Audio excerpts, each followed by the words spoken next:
दोबारा पढ़ने की रिक्वायरमेंट नहीं पड़ेगी। हाँ, तो यदि कोई चीज़ इजी है तो स्कोरिंग भी होगी। तो यदि ये आपके एग्ज़ाम में आता है तो आपको सबसे पहले इसी को अटेम्प्ट करना है, क्योंकि इससे आपके मार्क्स बढ़ जाएंगे। कौन कौन से टाइप की सीरीज़ हमसे पूछी जाती है, तो आपके सामने मैं पैटर्न दिखा देती हूँ। आप उस पैटर्न को देख लीजिए और समझने की कोशिश करिए कि कौन कौन से पैटर्न हैं। तो सबसे पहले देखिए, यहाँ पे अल्फ़ाबेटिक सीरीज़ लिखा हुआ है, जिसमें मैं ये कहूँ कि बेसिकली ABCD जो हमने लास्ट वीडियो देखा था, आपको मैं लिंक शेयर कर दूंगी। लास्ट जो वीडियो था उसमें हमने ABCD के नंबर्स अपोजिट और रिवर्स याद किए थे, और वो बहुत ही इंपॉर्टेंट है आने वाले एग्जाम्स में। उन्हीं से रिलेटेड यहाँ पे भी कुछ मैंने लिखा है, जिसमें सिर्फ लेटर्स पूछे जाते हैं। पेयर काउंटिंग सबसे इम्पॉर्टेंट है, पेयर काउंटिंग। ये SBI PO, IBPS PO, RRB PO, इन सब में ना ये वाले क्वेश्चन बहुत ही इंपॉर्टेंट है। उसी तरीके से नंबर सीरीज होती है, नंबर सीरीज के क्वेश्चन मैथ्स में भी आते हैं, उसी तरीके की नंबर सीरीज आपको यहाँ भी मिलेगी। पेयर काउंटिंग जैसे हम लेटर में पढ़ते हैं, वैसा ही पेयर काउंटिंग हमें नंबर में भी समझना होगा। मिसलेनियस में अभी नाम से समझ में आ रहा है, मिसलेनियस का मतलब होता है मिक्सचर कॉम्बिनेशन। तो कॉम्बिनेशन में आपके पास लेटर आ सकता है, नंबर आ सकता है और सिंबल आ सकता है। तो आप स्क्रीन को बहुत ध्यान से देख रहे होंगे। यदि आपने स्क्रीन को आगे बढ़ाया है तो इसको पॉज कर दीजिए और वीडियो को ध्यान से समझते जाइए। ये ऐसी चीज़ बता रही हूँ कि जो आने वाले एग्जाम में आपको कम टाइम पे ज़्यादा चीज़ें गेन करा देगी। इसमें एक कॉन्सेप्ट और आता है जिसको हम बोलते हैं प्रिसीडेड और फॉलोड, जिसको मैं आपको आगे समझाने वाली हूँ। तो देखते हैं हमारा नेक्स्ट में क्या है। तो इम्पॉर्टेंट क्वेश्चंस कौन कौन से कवर होंगे, प्रीसीडिंग फॉलोड है ना, कॉम्बिनेशन वाले कवर किए जाएंगे। यहाँ प्रीसीडेड और फॉलोड का कॉम्बिनेशन हमेशा पूछा जाता है, क्वेश्चन एक या दो क्वेश्चन इससे आता है।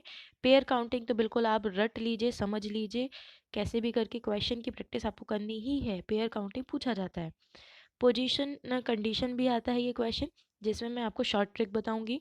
अल्फ़ाबेटिक सीरीज बेस आता है, न्यूमेरिक आता है, मिसलेनियस आता है, वर्ड फॉर्मेशन आता है। बिल्कुल ये सारे क्वेश्चन के एक बेसिक पैटर्न है, इंपॉर्टेंट क्वेश्चंस है, इनसे क्वेश्चन बनते ही हैं, तो इन्हीं को हम आगे ध्यान रखेंगे। अच्छा, क्या कॉन्सेप्ट होता है प्रीसीडिंग और फॉलोड का। तो देखिए, प्रीसीडेड वर्ड का मतलब होता है पहले, है ना, इसको मैं लिख देती हूँ, पहले, ठीक है।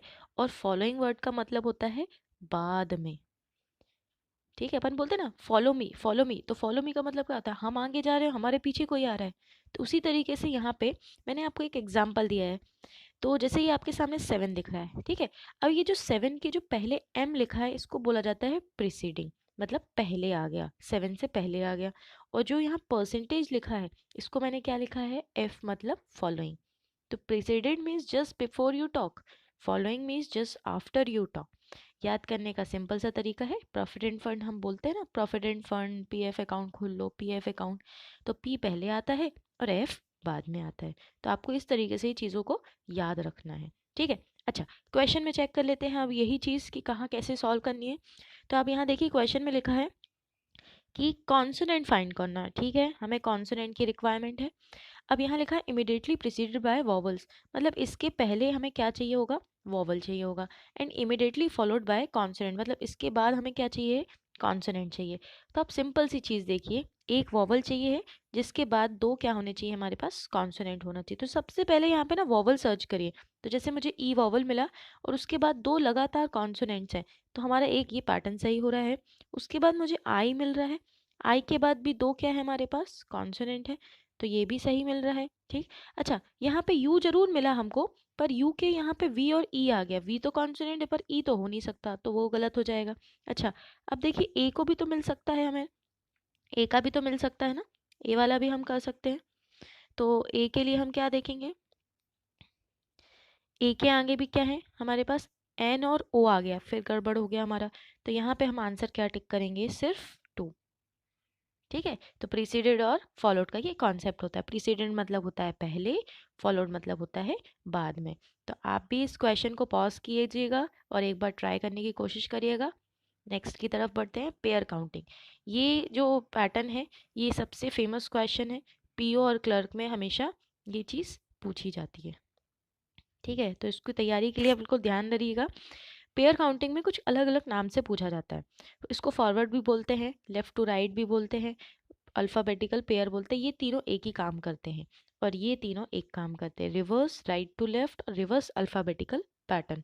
अब इसको समझने के लिए एक कॉन्सेप्ट समझाते हैं। जैसे मान लीजिए कहीं लिखा एस और टी, ठीक है। अब ये एस और टी लिखा है, एस अल्फ़ाबेटिक में पहले आता है, टी बाद में आता है, तो ये क्या कहलाएगा, आपस में पेयर कहलाएगा, ठीक है। अब मान लीजिए इसकी जगह मान लीजिए मैंने कुछ लिख दिया ए बी सी डी, ए ई सी और डी लिख दिया, ठीक है।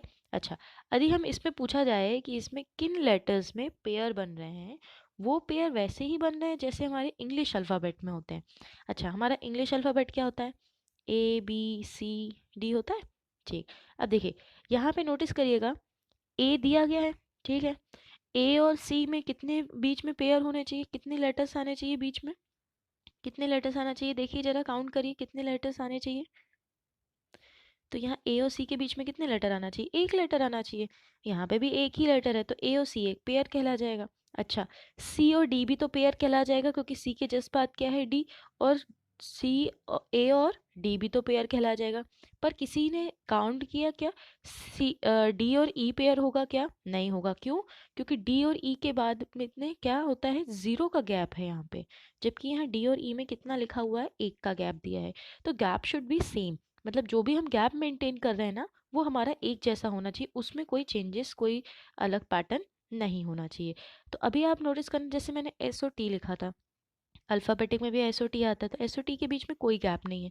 पर यदि ये इसको देखें तो ये तो फॉरवर्ड पेयर कहलाएगा, क्योंकि अल्फ़ाबेटिक ऑर्डर में लिया हुआ है। पर यदि मान लीजिए इसके बाद एस लिखा हो, तो एस ओ टी ऐसे भी तो हो सकता है। तो एस के यहाँ बाद क्या आ गया, टी आ गया, यहाँ पे एस के बाद क्या आ गया, टी। तो इसको क्या हम बोलेंगे, फॉरवर्ड, और इसको हम क्या बोलेंगे, रिवर्स। तो आप अभी आपको शायद ये चीज़ समझ में आ रही होगी कि व्हाट इज़ फॉरवर्ड और व्हाट इज़ रिवर्स। अब जो चीज़ फॉरवर्ड में लिखी है, जैसे मान लीजिए एस और टी है, अब बना हम पेयर ऐसा रहे हैं, पर ये एस है कहाँ पे, लेफ्ट में, जा कहाँ रहा है, राइट में, इसलिए इसका नाम क्या पड़ा है, लेफ्ट टू राइट। यदि इसी में हम एस यहाँ पे ले लें और काउंट यहाँ से करें, तो ये कहाँ पे कहला जाएगा, राइट टू लेफ्ट पेयर। तो जैसे लेफ्ट टू राइट होता है, वैसी चीज़ हमारी कहाँ हो जाएगी, लेफ्ट टू राइट में। तो आप इस चीज़ को ध्यान से समझते जाइएगा कि यहाँ पे मैं क्या क्या चीज़ें आपको क्लियर बता रही हूँ। चलिए एक वर्ड ले लेते हैं, एडजस्टिंग।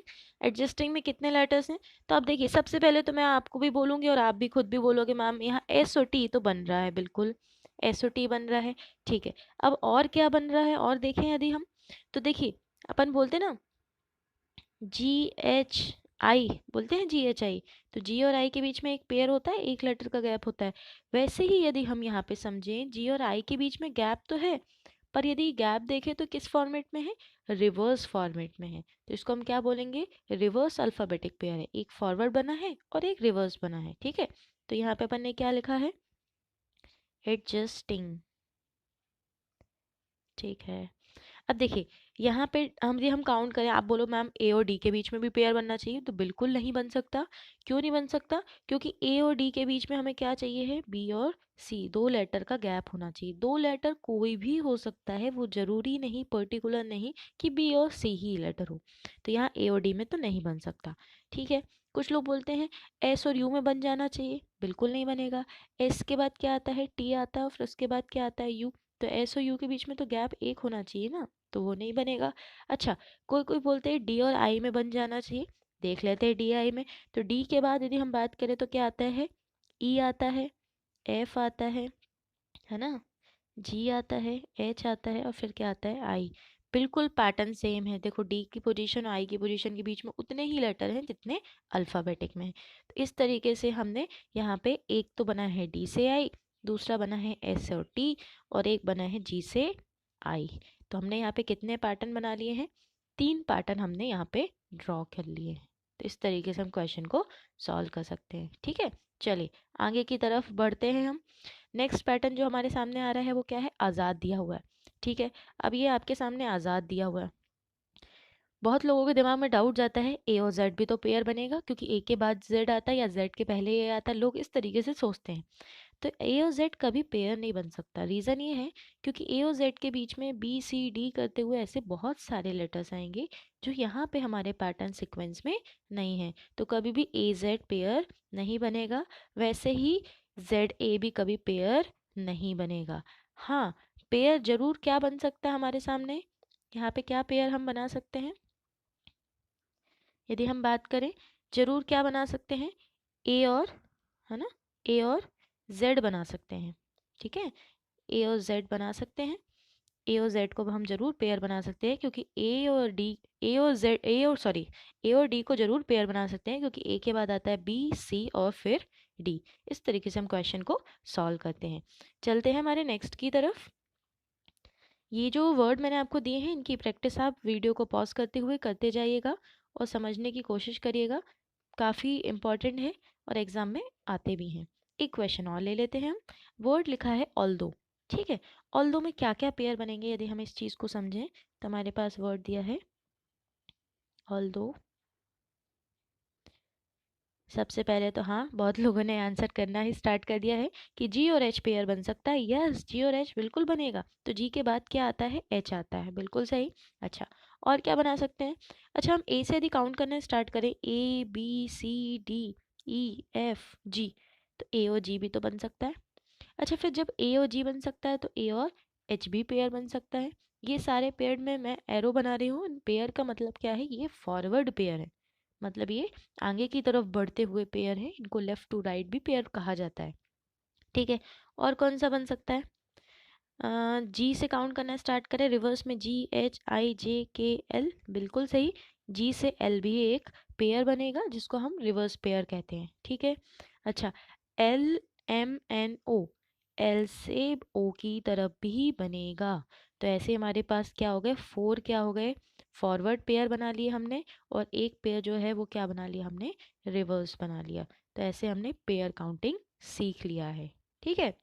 इस क्वेश्चन की प्रैक्टिस करिएगा। यदि आपको कहीं डाउट हो तो कमेंट बॉक्स पे टाइप कर सकते हैं, आपकी क्वेरी को रिजॉल्व करेंगे। तो चलते हैं नेक्स्ट की तरफ। नेक्स्ट हमारा क्या है, नेक्स्ट समझते हैं। अच्छा, ये आपके लिए होमवर्क दिया है। क्वेश्चन का पैटर्न मैंने एक लिखा हुआ है कि किस तरीके से एग्जाम में क्वेश्चन पूछा जाता है, कि how many pair of the letter are there in the word nursing which have as many as letters between the word within the alphabets. तो क्वेश्चन हिंदी में क्या पूछा जाता है, ऐसे कितने जोड़े बन रहे हैं अक्षरों के, जो वर्ड में, जो भी आपको वर्ड दिया गया है मतलब नर्सिंग, उनमें उतना ही अंतर है जितना हमारे अल्फ़ाबेटिक मतलब अंग्रेजी के वर्णमाला में होता है। नीचे दो आपको होमवर्क दिया है, fast and furious and champion. आप इसको अपने जो भी आप क्वेश्चन को सॉल्व करोगे कमेंट बॉक्स पे आपको टाइप करना है और मुझे बताना है कि इसमें कितने पेयर बनेंगे। चलते हैं नेक्स्ट की तरफ। अब हम समझते हैं कि finding position according to condition. अब आपको एक सिंपल सी कंडीशन दिया जाएगा, ऊपर आपको एक लेटर का पेयर दिया जाएगा और ये बताना होगा कि यहाँ पे वो लेटर की पोजीशन क्या है अकॉर्डिंग टू कंडीशन। यहाँ पे रीड करने की कोशिश करिएगा, which of the following is, है ना। पहला क्या लिखा है, 6 to the right of 13 from left end. सबसे पहले तो इतनी लाइन को आप थोड़ी देर के लिए भूल जाइए। कौन सी वाली लाइन को, ये वाली लाइन को, 6 टू द राइट भूल जाइए। अब पढ़िए क्या लिखा है, which of the following is of 13th letter from the left end. Left का मतलब हमने सबसे पहले जब वीडियो किया है सॉल्व तो उसमें यही बताया, जो स्टार्टिंग पार्ट होता है उसको हम काउंट करते हैं लेफ्ट से, जो एंडिंग पार्ट होता है उसको हम काउंट कहाँ से करते हैं, राइट से, ठीक है। अब यहाँ से हमारा लेफ्ट क्या होगा, क्यू होगा, बिल्कुल सही। और राइट हमारा क्या होगा, यहाँ से एल होगा। इसको सॉल्व करने के सिंपल से तरीके हैं, ठीक है। सिंपल सा तरीका क्या है, सबसे पहले ये पढ़ लीजिएगा बात किसकी चल रही है और क्या काउंट करना है। तो यहाँ एक दिया है 6 फ्रॉम लेफ्ट, दूसरा दिया है 13 फ्रॉम लेफ्ट, सॉरी ये राइट दिया है, 6 from right and 13 from left, ठीक है। चुंबक का कॉन्सेप्ट आप सभी जानते हो कि बचपन से हम पढ़ते आ रहे हैं। नॉर्थ नॉर्थ आता है तो क्या हो जाता है, रिपल्शन। साउथ साउथ आता है तो रिपल्शन हो जाता है। पर एक बार क्या आ जाए, क्या आ जाए बताइए, एक बार नॉर्थ आ जाए और एक बार क्या आ जाए, साउथ आ जाए, तो क्या हो जाता है, अट्रैक्शन मतलब ऐड हो जाता है। नॉर्थ नॉर्थ आता है तो क्या हो जाता है, माइनस। वैसे ही यहाँ पे ये खेल खेलना है अपन को। अब ये खेल में क्या खेलना है तो ये भी समझ लेते हैं। ट्रिक्स है सॉल्व करने की। यदि आपको लेफ़्ट लेफ़्ट मिलता है किसी भी क्वेश्चन में, यदि आपको लेफ़्ट लेफ़्ट की काउंटिंग मिलती है तो आंसर जो आएगा लेफ़्ट से आएगा। अब ये माइनस क्या लेटर्स को कर रहा है? नहीं, लेफ़्ट में जो भी न्यूमेरिक डिजिट दी होगी, लेफ़्ट की जो भी न्यूमेरिक डिजिट होगी, उन दोनों को माइनस करके हमको आंसर लेफ़्ट में काउंट करना है। राइट राइट आएगा तो माइनस करके काउंटिंग राइट में करना है। लेफ़्ट और राइट आएगा तो हमें क्या करना है? ऐड करना है। और काउंटिंग कहाँ से करना है? जिस एंड से बात चल रही हो। कहीं कहीं एंड लिखा होता है, कहीं कहीं यहाँ पे हिंदी में पढ़ें तो छोर भी लिखा होता है, कहीं कहीं साइड वर्ड भी दे देता है कि यहाँ पे लिख देगा कि इस साइड से ये है। तो राइट और लेफ्ट आ जाए तो क्या करना है? आपको ऐड करना है। तो आपको कॉन्सेप्ट शायद क्लियर हो गया होगा। तो हम यदि अपना थोड़ा पिछले वाले वीडियो की तरफ चलते हैं और समझने की कोशिश करते हैं कि यहाँ पे क्या लिखा है और हमारा आंसर क्या आ रहा है। तो आप देख सकते हैं यहाँ लिखा हुआ है 6 राइट और यहाँ लिखा है 13 लेफ्ट। मतलब एक राइट दिया है, दूसरा कहाँ से दिया है? लेफ्ट से, और वो भी कहाँ से बात चल रही है? एंड से। अब ये दोनों अलग अलग हैं तो बिल्कुल डेफिनेटली सी बात है क्या कि ऐड तो होगा। ऐड किसको करना है? राइट और लेफ्ट को। राइट और लेफ्ट को यदि हम ऐड करेंगे तो 6 और 13 कितना हो जाएगा हमारा? 19, है ना। 6 और 13 कितना हो जाएगा हमारा? 19। काउंटिंग कहाँ से करेंगे? लेफ्ट से। अब लेफ्ट एलिमेंट हमारा यहाँ से कहाँ आएगा? क्यू से आएगा। तो क्यू से काउंटिंग स्टार्ट कर दीजिएगा। क्यू से, जैसे क्यू को 1 माना, 1 2 3 4 5 6 7 8 9 10 11 12 13 14 15 16 17 18 19। तो हमारा आंसर अभी यहाँ क्या आ रहा है? ए। इस तरीके से हमें सॉल्व करना है। मतलब मैं, आप नोटिस करिएगा, मैंने सिर्फ आपको ये चीज़ समझाने के लिए यूज़ किया, अदरवाइज़ आपको कुछ नहीं, आपको पेन तक नहीं चलाना है। सिर्फ क्वेश्चन को पढ़ना है, दिमाग में ही उसको कैलकुलेट करना है और काउंटिंग स्टार्ट कर देना है। इस तरीके से हम इन क्वेश्चन को सॉल्व करते हैं। तो ये ट्रिक आप रिमेंबर कर लीजिएगा, याद करने की ज़रूरत इतनी नहीं पड़ेगी। चुंबक को याद रखिएगा, चुंबक आपको काम बनाता रहेगा, है ना। चलिए नेक्स्ट की तरफ बढ़ते हैं। क्वेश्चन कंपैरिजन आपको दिखा देती हूँ कि किस तरीके से क्वेश्चन कंपेयर करते हैं और हमारे आंसर आते हैं। अब देखिए, यही क्वेश्चन मैंने सारी जगह ना एक ही पैटर्न का क्वेश्चन को चेंज किया है उनकी वैल्यू से। अब देखिए यहाँ पे क्या लिखा हुआ है, यदि हम इसको समझने की कोशिश करें तो यहाँ क्या लिखा हुआ है? राइट लिखा है। यहाँ क्या लिखा हुआ है? लेफ्ट लिखा है। ऐड होगा, नीचे आप देख सकते हो ऐड किया है। ऐड करने के बाद काउंटिंग कहाँ से करेंगे? जिस एंड से बात चल रही है। तो एंड के कहाँ से बात चल रही है? लेफ्ट से। इसी सेम क्वेश्चन नेक्स्ट में आ जाइए। यहाँ पे क्या लिखा हुआ है? लेफ्ट। यहाँ पे क्या लिखा हुआ है? राइट। ठीक है, दोनों को हमने क्या किया? यहाँ पे भी ऐड किया है। ऐड करने के बाद मैंने देखी काउंटिंग कहाँ से करी है? राइट एंड से, है ना। इस तरीके से हम क्वेश्चन को समझ सकते हैं। तो आई होप आपको ये पैटर्न, ये क्लियर हो रही होंगी सारी चीज़ें। हम नेक्स्ट की तरफ बढ़ते जा रहे हैं और वीडियो को आगे बढ़ाते जा रहे हैं और आपकी तैयारी भी होती जाएगी। यहाँ पे देखिए क्या लिखा है? राइट। यहाँ पे भी क्या लिखा है? राइट। अब दो चीज़ें राइट में दी हुई हैं तो डेफिनेटली उसी बात है, जब दो चीज़ें राइट में दी है तो दोनों आपस में रिपल करेगी, मतलब माइनस फॉर्म देगी। और माइनस फॉर्म देने के लिए हम क्या करेंगे? दोनों को माइनस कर देंगे। तो हमें 13 और 6 को माइनस किया, हमारे पास 7 आया। काउंटिंग का इसमें कोई नहीं है कि लेफ्ट से करना है या राइट से, क्योंकि दोनों राइट से दिए हैं तो आपको राइट से ही काउंट करना होगा। तो हमें राइट से आंसर कर दिया। अब यहाँ देखो कि दोनों कहाँ से दिया हुआ है? लेफ्ट से दिया है। तो हम काउंटिंग कहाँ से करेंगे? लेफ्ट से। तो हमारा आंसर कहाँ से आ गया? लेफ्ट से। इस तरीके से हम क्वेश्चन की तैयारी कर सकते हैं, है ना। तो आगे हम बढ़ते हैं नेक्स्ट वीडियो की तरफ। नेक्स्ट में हमने क्या देखा है? तो नेक्स्ट में हमारा ये अनाउंसमेंट है कि हम जो इसी के नेक्स्ट पार्ट जो हमारा बचा हुआ है वो नेक्स्ट वीडियो में अपलोड करेंगे। तो आप तब तक हमारे चैनल की तरफ से बने रहिए और इसी तरीके से क्वेश्चन की प्रैक्टिस करते रहिए, क्योंकि ये जैसे ही लॉकडाउन ख़त्म होने वाला है और लॉकडाउन के ख़त्म होने के बाद ही आपकी वैकेंसीज आना स्टार्ट होंगी, क्योंकि हर चीज़ें वापस वैसे ही ट्रैक पे आना है तो वैकेंसीज भी आएंगी। तो क्यों ना हम उसके पहले ही तैयारियां करना स्टार्ट कर दें। तो stay tune with our channel और ऐसे ही बनते रहिए, तैयारी करते रहिए। All the best. Thank you.